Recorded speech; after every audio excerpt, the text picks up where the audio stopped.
नमस्ते बच्चों।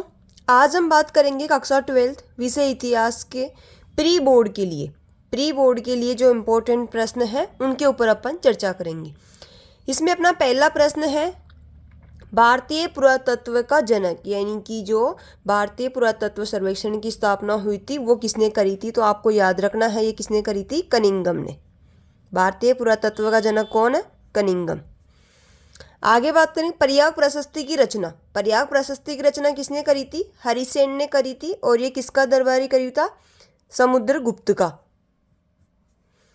आगे है प्रभावती गुप्त किस वंश से संबंधित थी। जो प्रभावती गुप्त है, एक तो ये गुप्त वंश की पुत्री थी और दूसरी वाकाटक नरेश से इसकी शादी हुई थी। तो ये दो वंशों से संबंधित हो गई है, गुप्त और वाकाटक। जैन धर्म के अनुसार महावीर स्वामी कौन से नंबर के तीर्थंकर थे। तो ये 24वें नंबर के तीर्थंकर थे। ये आपको याद रखना है कि महावीर स्वामी कौन से नंबर के तीर्थंकर थे, 24वें नंबर के। किताब उल हिंद में किसका अध्ययन है, सामाजिक जीवन, धर्म और दर्शन, खगोल विज्ञान या उपरोक्त सभी। तो इसमें अपन उपरोक्त सभी कर देंगे। निजामुद्दीन औलिया के शिष्य अमीर खुसरो। निजामुद्दीन औलिया के शिष्य का नाम क्या है, अमीर खुसरो। कृष्णदेव राय का संबंध किस वंश से है। तो यह है तुलु वंश से। तुलु वंश। आगे प्रश्न है 8वां, मुगल काल में गांव की पंचायत का मुखिया क्या कहलाता है, मुकद्दम। क्या कहलाता है, मुकद्दम। मुगल काल में गांव की पंचायत का मुखिया मुकद्दम कहलाता है। कलकत्ता में चिड़ियाघर की स्थापना किसने करी थी, बुकानन ने। कलकत्ता में चिड़ियाघर की स्थापना किसने करी, बुकानन। 1857 की क्रांति के समय मुगल बादशाह कौन था, very very important, Bahadur Shah Zafar. अंतिम मुगल बादशाह कौन था, बहादुर शाह जफर। ये 1857 की क्रांति के अंदर मुगल बादशाह था। उलटवासी रचनाओं का संबंध कौन से कवि से, कबीर। उलटवासी रचना किसकी है, कबीर की। दामी नेकोह का क्षेत्र किस जनजाति से संबंधित है। दामी नेकोह का संबंध कौन सी जनजाति से संबंधित है, संताल।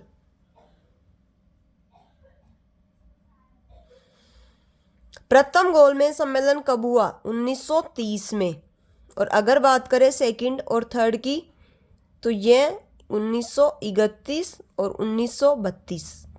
महीना याद रखने की जरूरत नहीं, लेकिन इतना पता होना चाहिए कि प्रथम गोलमेज सम्मेलन 30 में, सेकंड 31 में, थर्ड 32 में। लोथल जो कि सिंधु सभ्यता स्थल का एक प्रमुख स्थल है, ये वर्तमान में कौन से राज्य में है। तो लोथल गुजरात में है, वेरी वेरी इंपॉर्टेंट। अमुक्तमाल्यद नामक कृति किसकी है। तो यह है कृष्णदेवराय। और कृष्णदेवराय कौन से वंश से संबंधित है, तुलु वंश से। तो ये किसकी रचना है, कृष्णदेवराय। और ये तुलु वंश से संबंधित है।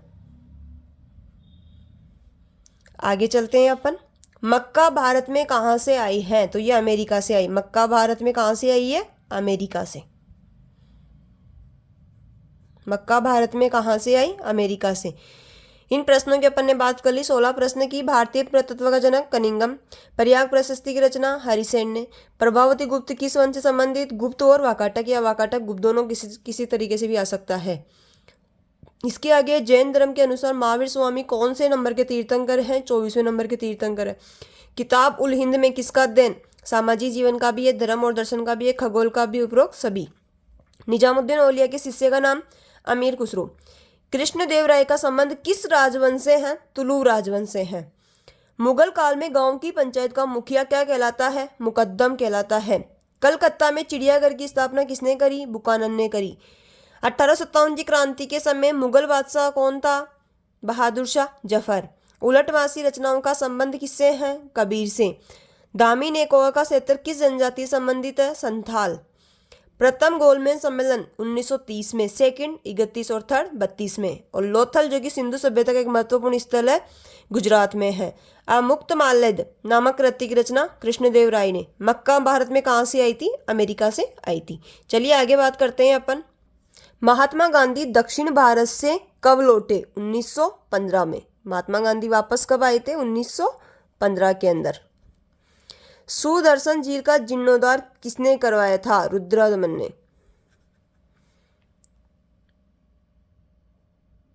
रुद्रदामन ने। राजगृह शब्द का अर्थ क्या है? राजा का घर। राजगृह शब्द का अर्थ होता है राजा का घर या राजा का निवास। महाभारत की रचना कौन सी भाषा में है? संस्कृत। महाभारत की रचना संस्कृत में है। जैन व बौद्ध ग्रंथ में कितने महाजनपदों का उल्लेख है? 16 महाजनपदों का उल्लेख है। दक्कन दंगा रिपोर्ट ब्रिटिश संसद में कब पेश की गई? 1878 में। दिगंबर का संबंध कौन से धर्म से है? जैन धर्म से। कालीबंगा किस राज्य में है? राज्य पूछ रहा है, जिला नहीं पूछ रहा है। तो कालीबंगा भी किस राज्य में? जैसे लोथल गुजरात में था तो कालीबंगा हनुमानगढ़ में है, जहां से काले रंग की चूड़ियां। कालीबंगा का शाब्दिक अर्थ होता है काले रंग की चूड़ियां। सॉरी, राज्य पूछ रहा है तो राजस्थान। हनुमानगढ़ जिला है और राज्य की अगर बात करें तो ये राजस्थान, अपना राजस्थान। फ्रांसिस बुकानन पैसे से क्या थे? चिकित्सक। फ्रांसिस बुकानन पैसे से क्या थे? चिकित्सक। महात्मा गांधी दांडी यात्रा कब शुरू होती है? 12 मार्च 1930 को शुरू होती है। कहाँ से? साबरमती आश्रम से।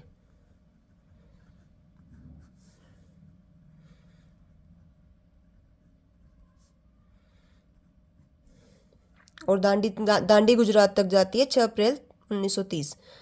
आगे बात करते हैं। संविधान सभा के समक्ष उद्देश्य प्रस्ताव कब प्रस्तुत किया गया? संविधान सभा के समक्ष उद्देश्य प्रस्ताव कब प्रस्तुत किया गया? 13 दिसंबर 1946 और जवाहरलाल नेहरू ने पेश किया था। किसने पेश किया था? जवाहरलाल नेहरू जी ने।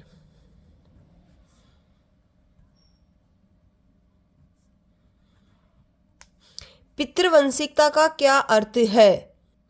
वह वंश परंपरा। पितृवंशिकता से तात्पर्य क्या है? वह वंश परंपरा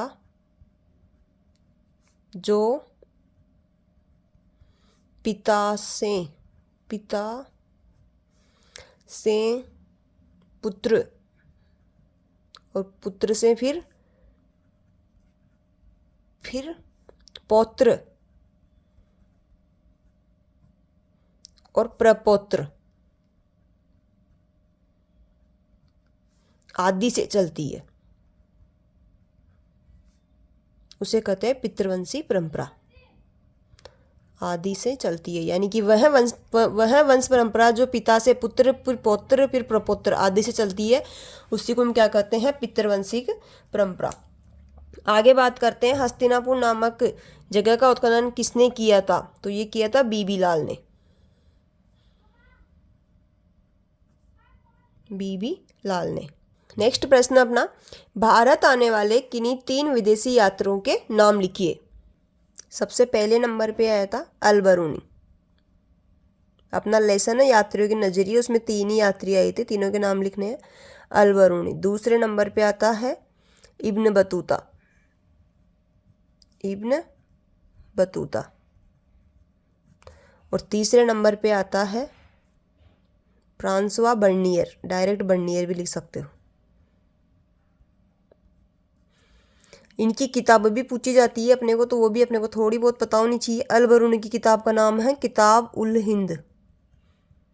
किताब उल हिंद। अगर बात करें अपन इब्न बतूता की किताब का नाम है रिहला।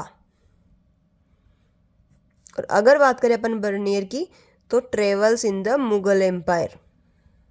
Travels in the Mughal empire, ये इसकी किताब का नाम है। तीनों के अपन ने बात कर ली है। अब आगे बात करते हैं अंडाल कौन थी? तो यह एक अलवार संत थी। ये पेपर सोल्व करवा रही हूँ ना, इससे ये भी रहेगा कि आपको जो वार्षिक परीक्षा उसमें पेपर कैसे सोल्व करना है, कितने शॉर्ट में आंसर लिखना है। अंडाल कौन थी? अंडाल एक अलवार संतति। डायरेक्ट आंसर लिखना है, अंडाल अलवार संतति। छुट्टी। जिनसे कामिल क्या है? यह है सर्वोत्तम प्रकार की फसलें थी। सर्वोत्तम प्रकार की फसलें, सर्वोत्तम प्रकार की फसलें थी, जिसके अंदर आता था कौन कौन सी फसलें आती थी? उदाहरण देखा जाए तो गन्ना और कपास, गन्ना प्लस कपास, ये दोनों सर्वोत्तम प्रकार की फसलों में गिनी जाती थी। भारत में 16वीं 17वीं शताब्दी में कितने % लोग गाँव में रहते थे? तो 85% लोग गाँव के अंदर रहते थे। आगे बात करते हैं गोत्र के 2 नियम कौन से हैं। इसमें पहला नियम की अपन बात करते हैं कि विवाह के पश्चात, पहला नियम है विवाह के पश्चात स्त्रियों को, विवाह के पश्चात स्त्रियों को पिता के स्थान पर, स्त्रियों को पिता के स्थान पर, पिता के स्थान पर पति के गोत्र का मानते हैं। पिता के स्थान पर पति के गोत्र का मानते हैं। यानी कि विवाह के पश्चात स्त्रियों को पिता के स्थान पर पति के गोत्र का मानते हैं। दूसरे नियम की बात करते हैं। एक ही गोत्र के सदस्य आपस में विवाह नहीं कर सकते थे। यानी कि एक ही गोत्र के सदस्य आपस में विवाह नहीं कर सकते थे। दोनों नियम है, ये इम्पोर्टेंट है, आपस में नहीं कर सकते थे, आपस में विवाह नहीं कर सकते थे।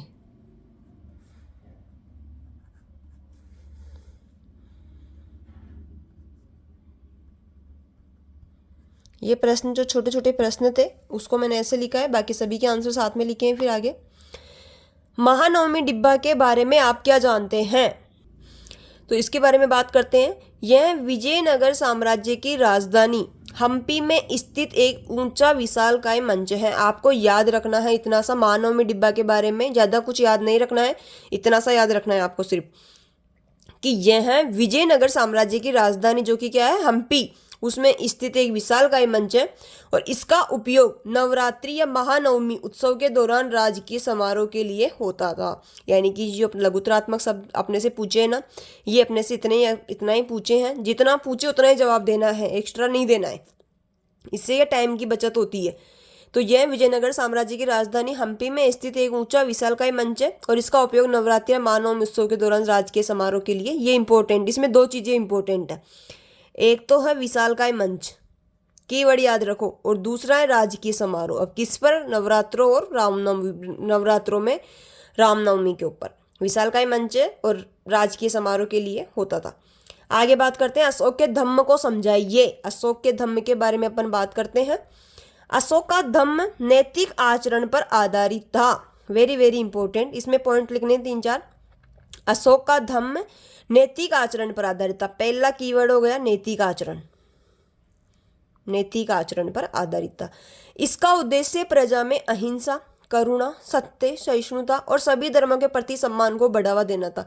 ये भी लिख सकते हो और इसकी जगह आप वो भी लिख सकते हो, चोरी न करना, झूठ न बोलना, धन इकट्ठा नहीं करना, अगर आप वो भी लिखोगे तो भी चलेगा। यह किसी धर्म का प्रचार नहीं बल्कि सामाजिक सद्भाव और नैतिक जीवन का संदेश था। यानी कि किसी भी धर्म का प्रचार नहीं करते थे, ये सिर्फ एक सामाजिक सद्भाव और नैतिक जीवन का संदेश देते थे। कौन? अशोक। अशोक का धम्म जो है वो ये अपन ने समझ लिया है।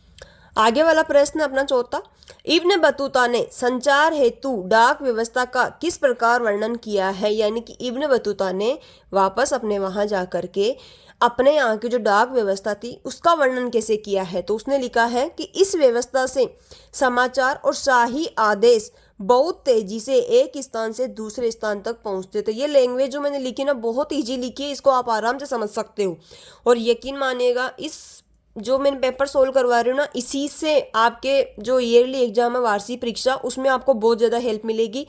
प्लस आपको ये पता चलेगा कि अपने को कितने आंसर देना है कितनी सी जगह के अंदर और कितनी लाइन में आंसर देना है। इससे क्या तुम्हारा टाइम बचेगा, तो इसको ध्यान से देखिएगा, तब इसीलिए मैंने पेपर सोल्व किया है ये। तो इब्न बतूता के अनुसार संचार हेतु डाक व्यवस्था का किस प्रकार वर्णन किया है? इस व्यवस्था से समाचार और शाही आदेश बहुत तेजी से एक स्थान से दूसरे स्थान तक पहुंचते थे। और इन्होंने कहा है कि भारत में कितने प्रकार की डाक व्यवस्था थी? 2 प्रकार की, एक तो थी घुड़सवार और एक थी पैदल। आगे बात करते हैं अमर नायक प्रणाली। अमर नायक प्रणाली विजयनगर साम्राज्य की खोज है, समझाइए। यानी कि अमर नायक प्रणाली जो है यह विजयनगर साम्राज्य की खोज है। इसको ऐसे कैसे कह सकते हैं अपन? तो अमर नायक विजयनगर साम्राज्य के सैनिक कमांडर होते थे। पहला पॉइंट तो ये हो गया कि जो अमर नायक है ये क्या है? विजयनगर साम्राज्य के सैनिक कमांडर। राजा उन्हें भूमि, और जो अमर नायक प्रणालियों को जो भूमि दी जाती थी उसको कहते थे अमरम। ये भी आपके छोटा सा प्रश्न भी आ सकता है कि अमरम से तात्पर्य क्या है? तो अमर नायक यानी कि नायकों को जो भूमि का टुकड़ा देते थे उसको कहते थे अमरम। राजा उन्हें भूमि यानी कि अमरम देता था, बदले में वे सेना रखते थे। इनका कार्य क्या था? राजस्व वसूलना। भी किस किस से राजस्व वसूलना है, क्या है, वो मैंने अच्छे से डिटेल वाली क्लास में पढ़ा रखा है आपको। आगे अठारहवीं क्रांति जन क्रांति थी, समझे। यानी कि जो अठारहवीं क्रांति थी इसको जन क्रांति कैसे कह सकते हैं? तो इसको इसलिए कह सकते हैं क्योंकि इसमें सैनिकों के साथ किसान, जमींदार, कारीगर और आम जनता भी शामिल थी। यानी कि इसको जन क्रांति क्यों कहे? क्योंकि इसमें सैनिक तो थे ही, लेकिन उसके साथ साथ किसान, जमींदार, कारीगर और आम जनता भी शामिल थी। जनता अंग्रेजी कर व्यवस्था और शोषण से असंतुष्ट थी। यानी कि जो जनता थी वो अंग्रेजी शासन व्यवस्था, जो टैक्स लगा रखे थे उससे, और उनका जो शोषण कर रहे थे उससे क्या थी? असंतुष्ट थी। कई स्थानों पर जनता ने अंग्रेजी शासन को हटाकर स्वशासन स्थापित किया। यानी कि बहुत सारे ऐसे स्थान हैं जहां पर जनता ने अंग्रेजी शासन को हटाकर के स्वशासन स्थापित कर दिया। आगे वाला प्रश्न है संविधान सभा में प्रारूप समिति का अध्यक्ष। Very very important. संविधान सभा में प्रारूप समिति का अध्यक्ष किसे बनाया गया और प्रारूप समिति के 2 कार्य कौन से हैं? तो प्रारूप समिति के अध्यक्ष, सबसे पहले बहुत सारी लड़कियों के क्वेश्चन गलत होता है तो आप ध्यान से देखिएगा। प्रारूप समिति का अध्यक्ष डॉक्टर भीमराव अंबेडकर हैं। प्रारूप समिति के अध्यक्ष कौन है? डॉक्टर भीमराव अंबेडकर। अब इसके 2 कार्यों की बात करते हैं। संविधान सभा द्वारा लिए गए निर्णय के आधार पर संविधान का मसौदा तैयार करना। यानी कि जो संविधान सभा बन रही थी 1946 में, उसके द्वारा जो निर्णय लिए गए हैं उसके आधार पर संविधान बनाना। सीधा सा ये लिखना है कि संविधान सभा के द्वारा लिए गए निर्णयों के आधार पर संविधान का मसौदा तैयार करना या फिर संविधान तैयार करना। संविधान के दूसरा कार्य है संविधान के अनुच्छेदों को स्पष्ट, व्यवस्थित और कानूनी रूप देना। आगे बात करते हैं। आगे वाला प्रश्न कुदाल और हल किसका प्रतीक? सीधा सा क्वेश्चन है। कुदाल है पहाड़िया लोगों की, यानी कि जो पहाड़ी पर जो लोग रहते थे वो अपने पास में कुदाल रखते थे, कुदाल से ही अपनी खेती करते थे। और जो संताल थे यानी कि जो मैदानी भागों के जो किसान थे वो समतल जगह पे खेती करते थे तो वो किसका प्रयोग करते थे? हल का प्रयोग। यानी कि पहाड़िया लोगों के लिए तो कुदाल और संताल किसानों का प्रतीक था हल। वेरी वेरी इंपॉर्टेंट, ये भी आपको अच्छे से याद रखना है। चलिए आगे बात करते हैं अपन। दीर्घोत्तरीय प्रश्न है मोहनजोदड़ो एक नियोजित शहरी केंद्र था, समझाइए। यानी कि कैसे कह सकते हैं कि वो एक नियोजित शहरी केंद्र था? तो इसमें आपको मैंने सिर्फ पॉइंट पॉइंट लिखे हैं, अगर आप चाहो तो इसके अंदर डिटेल लिख सकते हो और अगर नहीं भी लिखो तो भी काफ़ी है। ये नगर ग्रिड पद्धति पर बसाया गया था। यानी कि जो मोहनजोदड़ो के अंदर जो नगर बसाए गए थे कौन सी पद्धति पे बसाया गया था? ग्रिड पद्धति पर बसाया गया था। मैंने हमेशा कहा है कि आप आंसर इस तरीके से लिखो, बिल्कुल फैक्ट, यानी कि जो भी आप लिख रहे हो उसमें एक भी ऐसा वर्ड नहीं है जो बिना मतलब का हो। हर एक वर्ड का मतलब निकल रहा है उस क्वेश्चन से संबंधित। यानी कि आपको बिल्कुल शॉर्ट एंड स्वीट में आंसर देना है। सड़कें एक दूसरे को समकोण पर काटती थी। पहला हो गया ग्रिड पद्धति, दूसरा हो गया कि सड़कें किस पर काटती है? समकोण पर। पक्की ईंटों से बने मकान थे। यानी कि यहाँ पर कौन सी ईंटों के बने मकान थे? पक्की।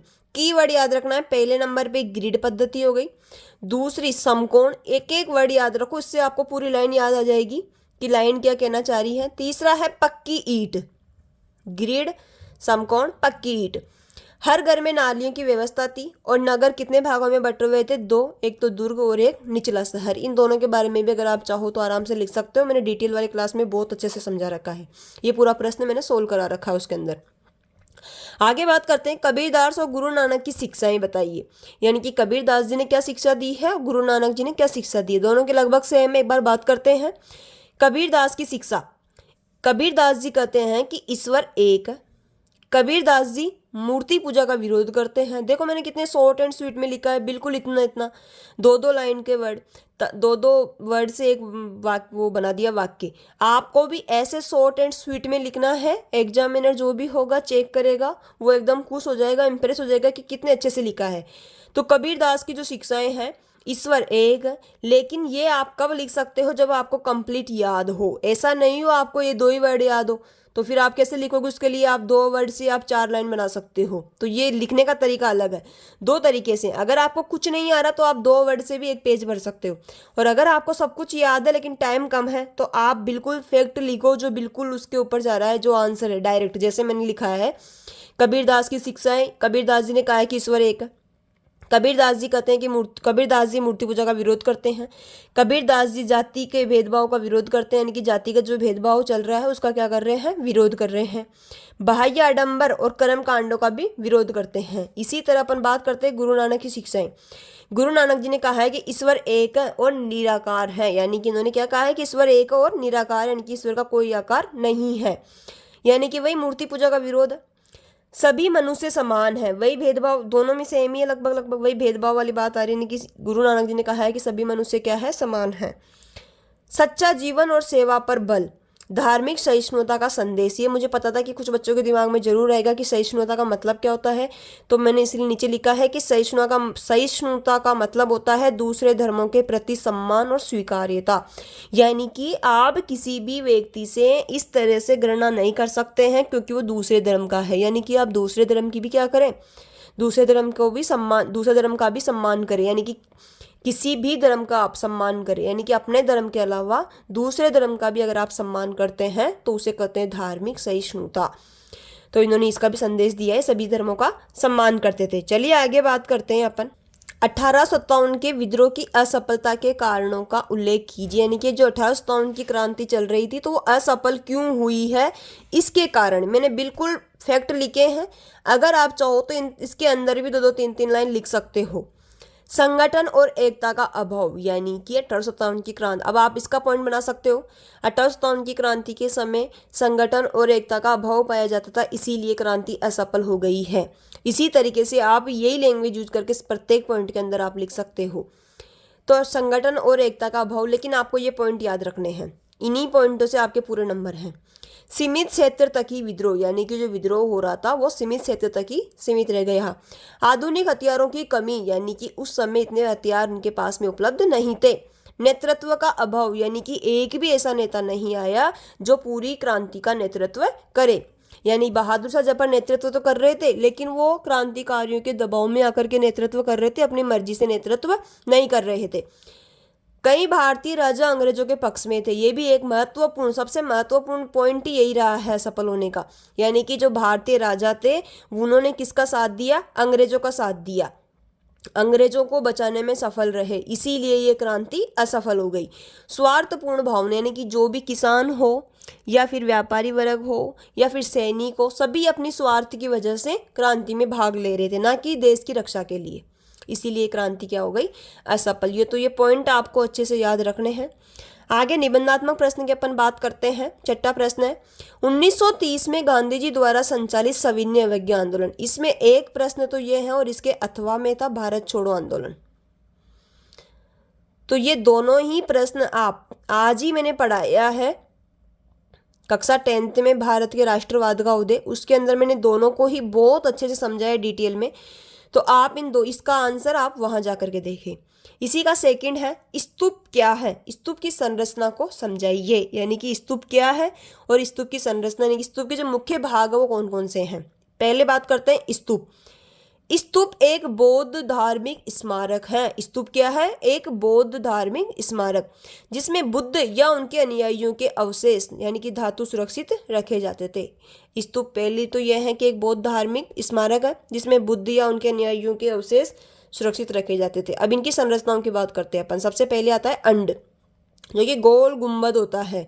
स्तूप का सबसे प्रमुख भाग यही होता है और इसी के अंदर बुद्ध के अवशेष रखे जाते थे। तो ये इंपॉर्टेंट हो गया है, स्तूप का सबसे प्रमुख भाग और इसी के अंदर बुद्ध के अवशेष रखे जाते थे। दूसरा इसमें हर्मिका, अंड के ऊपर बनी एक चौकोर संरचना, यह पवित्र स्थान का प्रतीक है। सिर्फ ये दो लाइन इसमें लिख दोगे ना तो भी काफी है। यानी कि अंड के ऊपर जो चौकोर संरचना बनी थी उसको क्या कहते थे, हर्मिका, और ये पवित्र स्थान का प्रतीक है। आगे बात करते हैं। अंड हो गई, हर्मिका हो गई। छत्र, हर्मिका के ऊपर बने छतरी नुमा ढांचे को छत्र कहते हैं और यह सम्मान तथा आध्यात्मिक सत्ता का प्रतीक है। बात करते हैं मेदी, स्तूप का ऊंचा चबूतरा जो है वो मेदी के नाम से जानते थे और श्रद्धालु इसी पर क्या करते थे, परिक्रमा करते हैं। वेदिका, स्तूप के चारों ओर बनी बाड़ या रेलिंग जो होती थी उसे क्या कहते थे, वेदिका, और यह पवित्र क्षेत्र को अलग दर्शाती है, यानी कि यहाँ पर कुछ ना कुछ स्पेशल है। तोरण, स्तूप के प्रवेश द्वार को क्या कहते हैं, तोरण द्वार, इन्हीं पर बुद्ध के जीवन से जुड़ी सुंदर नक्काशी होती थी। और इसका महत्व क्या है, स्तूप बौद्ध धर्म के ध्यान, श्रद्धा और अहिंसा के प्रतीक। अब मैप की अपन बात करते हैं। पहले मैं यहाँ लिखती हूँ कि अपन कौन कौन से स्थान के बारे में बात करेंगे। पहले नंबर पे है लोथल, दूसरे नंबर पे है अवध, तीसरे नंबर पर है सांची, चौथे नंबर पर है मेरठ, पांचवें नंबर पर है दिल्ली, छठे नंबर पर है अमरावती,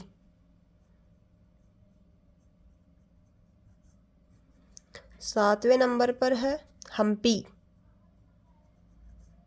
और आठवें नंबर पर है बारडोली। इन 8 स्थानों को मैं आज आपको मैप में समझाऊंगी, ध्यान से देखना। सबसे पहले बात करेंगे अपन लोथल की।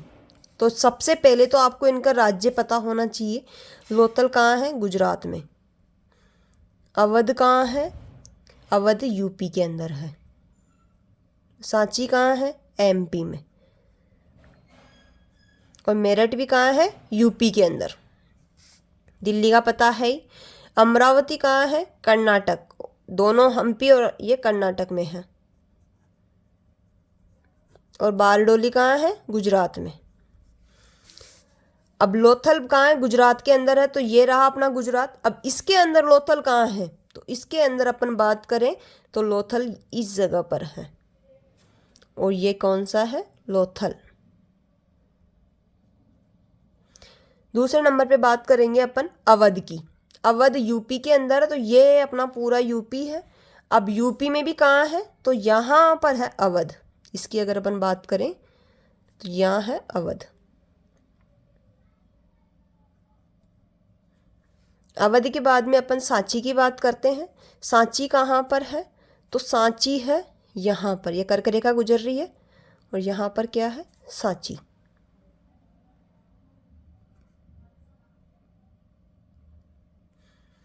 सांची के बाद में अपन बात करते हैं मेरठ की। मेरठ कहाँ है, मेरठ भी यूपी में है, तो ये रहा अपना ये रहा अपना यूपी। और यूपी में अगर बात करें तो यहाँ पर है मेरठ।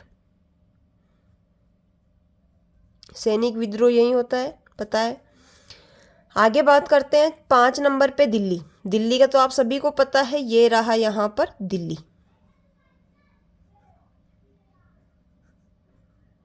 दिल्ली।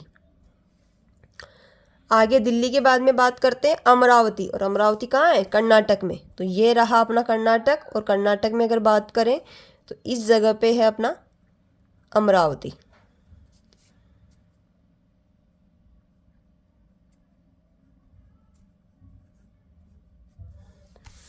अमरावती के बाद में अगर अपन बात करते हैं तो हम्पी। हम्पी भी कहाँ है, कर्नाटक के अंदर। अब यही है अपना कर्नाटक, अपने को पता ही है, लेकिन है कहाँ पर, यहाँ पर।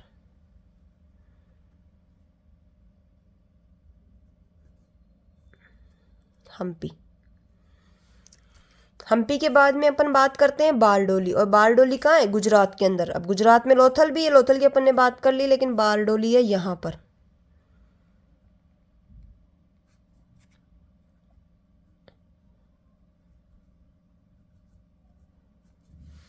तो ये रहा अपना प्री बोर्ड में मैप भी अपन ने सोल्व कर लिया है, प्रत्येक प्रश्न भी अपन ने सोल्व कर लिया है। और यही नहीं, ये आपके वार्षिक परीक्षा में भी बहुत काम में आने वाला है। Thank you.